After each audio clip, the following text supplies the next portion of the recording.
So I put a poll out on my social media, Facebook and YouTube channel, asking what is your favorite when it comes to desserts? Would it be raspberry or would it be strawberry? And I can't believe how almost unanimously 50-50 it was. It was such a close 50-50 split.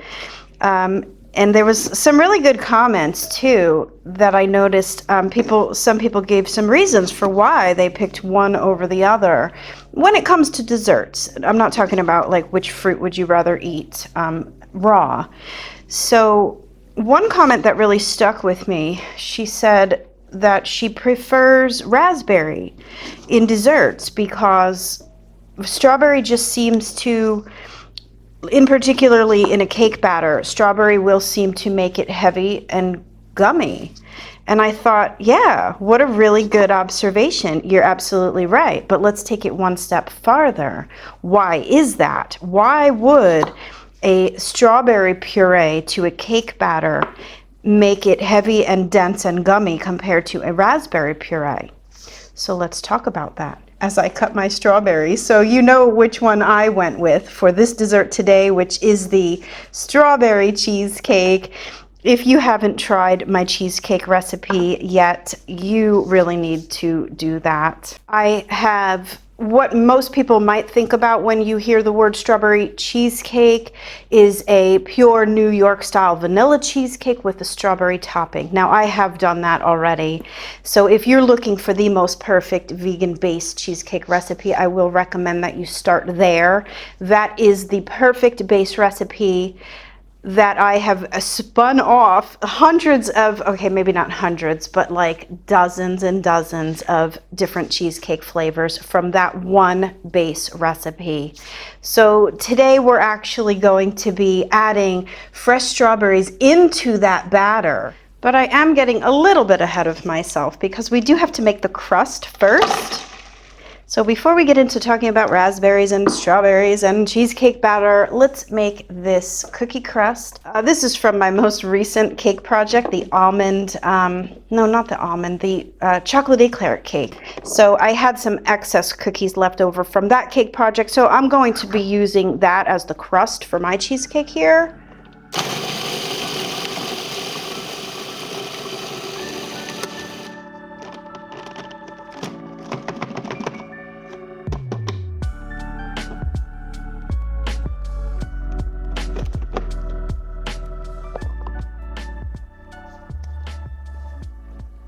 So I always make 7-inch cheesecakes. If you have 8-inch pans and not 7-inch pans, it's totally fine. You can use that with really no adjustments to the recipe. So if you do opt for a 8-inch pan instead of a 7-inch like me, your cheesecake will just be slightly thinner. Nothing else really changes about the recipe. The bake time and temperature is still going to be the same. So I've added some melted vegan butter to that, and we're just going to make this quick cheesecake crust.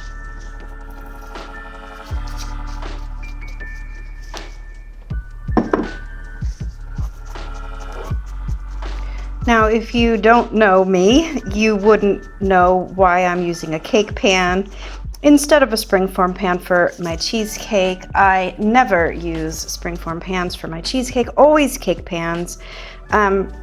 It's just something that I learned just from being in the professional baking industry. I have never worked in a kitchen that has used springform pans for their cheesecakes.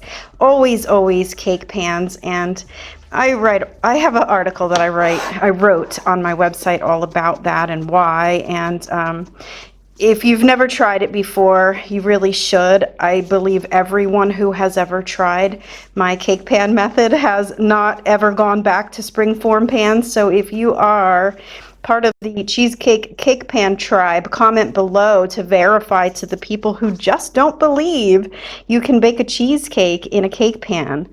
So let's do some validation below in the comments section as to why the cake pan is superior. But let's go ahead and get this into the freezer, and then we're going to talk vegan cheesecakes. Okay, first of all, the vegan cream cheese conundrum. I have been having the worst time, like many of you, on getting a hold of vegan cream cheese ever since I moved back down to Florida. I cannot find Tofutti brand cream cheese. So as you'll notice, this is Tofutti brand sour cream. It's funny, the ingredients are exactly the same, from the sour cream to the cream cheese. So I have been implementing the sour cream in place exactly 1-to-1 to my vegan cream cheese base recipe. It works like a dream.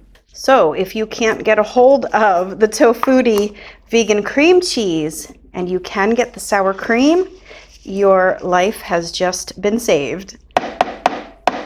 Now you'll also know that I have not had any luck with any other brand besides Tofutti, so I'm not being sponsored by them. That's not why I push this brand. I have had major fails with Violife cream cheese and Dea as well. So some people say they've had okay time with it in my recipe. I have not. I've had my cheesecake bake up to this oily, soupy, disgusting mess. Using those two other brands, perhaps they've changed their formula since then. I don't know, but I only have luck with the Tofutti. So yeah, that's the deal with that. You'll also know that at times I do add a portion of tofu to my cheesecake recipe. You can totally leave that out and put in more vegan cream cheese in place of that if tofu is not something that you want to use. Also, I have sugar. I do use flour in my cheesecake recipe. That's just an added binder. It sort of absorbs the excess liquid that's in the recipe and helps to bind the whole thing. If you're gluten-free, you can leave it out and add more cornstarch, which is what I have here, or you can use an equal gluten-free all-purpose blend. I add a pinch of salt and some vegan lactic acid, because traditional cow cream cheese does have that signature tang, which is what we're striving for in a cheesecake. So I like to add the lactic acid. If you can't get that, you can always add some apple cider vinegar in equal parts instead, or just leave it out completely if you don't really care about that tang. A little bit of plant milk. Now I've halved in half the amount of the plant milk to my base recipe. So if you're familiar with my cheesecake recipe, you'll know that I do put more milk in that one. But since we're adding whole fresh strawberries to the base batter of this recipe, that's going to really turn into liquid. So I don't want to throw off the balance of the ratio of the base recipe by adding in the strawberries. And that's what brings me back to what the person on my Facebook page had said, that she finds that when she adds strawberries to her cake batter, it makes it heavy and dense and gummy. Well, why is that? Because strawberries, when they're broken down, are mainly liquid. They have such a high water content versus a raspberry. So that right there is going to make a big difference. So really understanding your ingredients and what you're doing is going to make a big difference in the success of the outcome of your recipes. So the last thing that I added in there was some beetroot powder, because I do want to intensify the color of this batter. You could leave that out if you don't have it, but it really is a nice addition.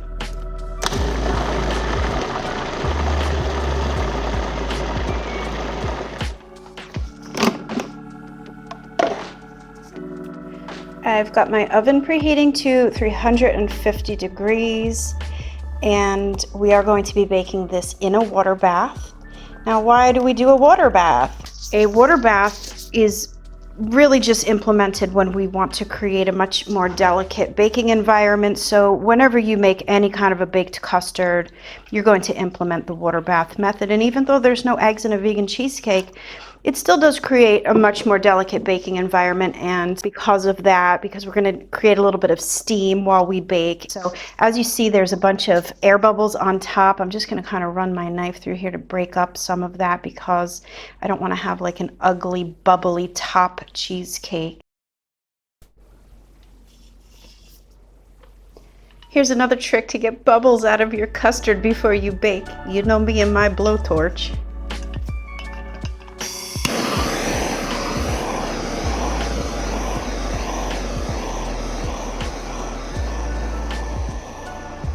All right, let's get this thing into the oven. I'll see you in about 2 hours.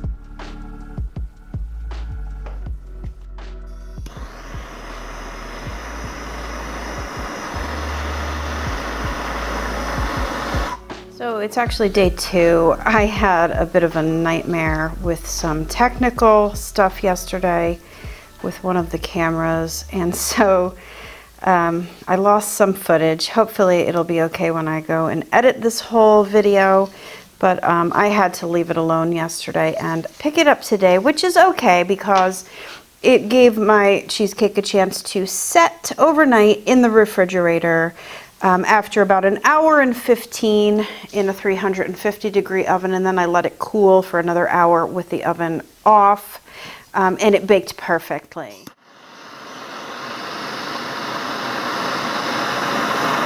It also gave me a chance to make a whole other cheesecake because the first one that I made, I did put an addition of the beetroot powder and some of that hibiscus flower powder, which is like super concentrated color, and it darkens as it sits. And so I'm left with this sort of like purpley looking cheesecake, and then the more natural looking strawberry color. So I went ahead and made another one and did not add the flour powder to it. So you look at the difference that it makes just by adding the flour powder in addition to the beetroot. So I wasn't really loving this like purpley looking cheesecake because that to me is not a strawberry cheesecake. So thanks to my patrons on Patreon for making all of this possible. They basically buy all of the ingredients every month so that I can test and retest and perfect these recipes for everyone. So big shout out to my patrons on Patreon. If you think you want to help for as little as a cup of coffee a month, click the links below to find out how. So I'm just using the blowtorch method to release the cold fats from the cake pan, and it's going to pop out so easily. If you didn't have a blowtorch, you could equally just submerge this whole cake pan into some hot water and it's going to pop out really. I mean, vegan cheesecakes unmold like a dream. That's all it took. Little tap and out it comes. Ooh, this one doesn't want to come out. It's trying, it's trying. There it goes. Okay, so that was the darker one that I didn't really love, but we'll see once I cut both of them which way I like it better.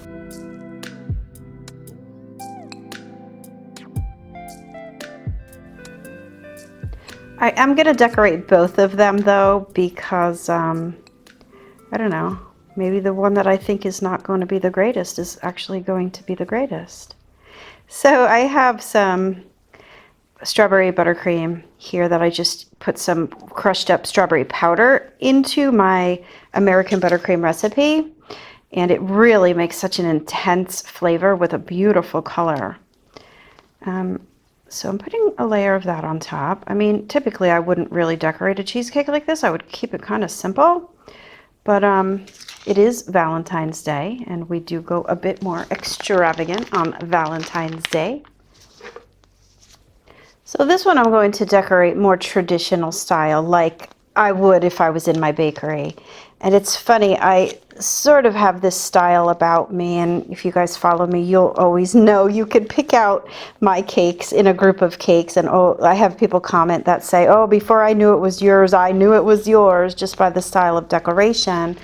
And I think that goes back to my bakery days because you know, every piece that you're going to slice, you have to remember people are buying this and they're going to take it home and they're going to slice it up. And so every piece should be exactly like the last piece. Whereas, you know, nowadays you'll see a lot of these more abstract decorated cakes, which I think are beautiful, but I just have this sort of like mind block in that all the pieces have to look the same, because when you go to cut it, not every, you know, you'll see what I mean when I decorate the second one, because I'm going to do the second one more abstract. And then at the end of this video, we can sort of take a poll and you can comment below and let me know which way you really liked better.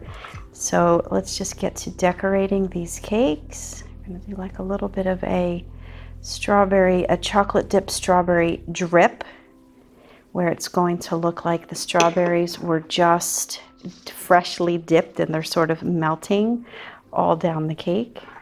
Now I'm just using ganache for that. You can use a tempered chocolate.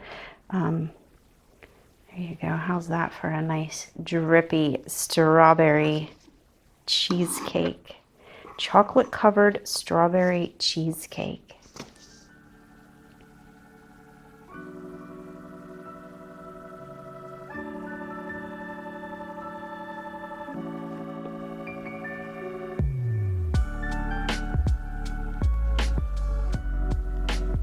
So the cool thing is that I just rolled over to 216,000 subscribers here on YouTube. And we're taking a break, as you see, from my Classic Cakes Veganized series that I just started because we're rolling fast into Valentine's Day. So I kind of have to do some more Valentine's Day geared cakes, which is why I'm doing this one. So thanks to everyone for sticking around here and subscribing to my channel and commenting below. I love chatting with you guys. And of course, for sharing my recipes to people who you think might love to make them too. Let's keep this thing going.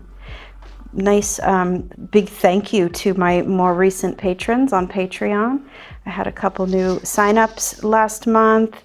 So really, thank you guys so much. The cost of these ingredients are astronomical, as you know, and I do have to test at, 2 and 3 and sometimes 4 times just to get them perfected so that you all can have success at home. So yeah, thanks to everyone supporting the channel. This is definitely a listener supported channel because Lord knows YouTube ain't doing nothing to help the creators. So I'm going to shut up now and do my little cake decorating therapy here.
Well, so what do you think?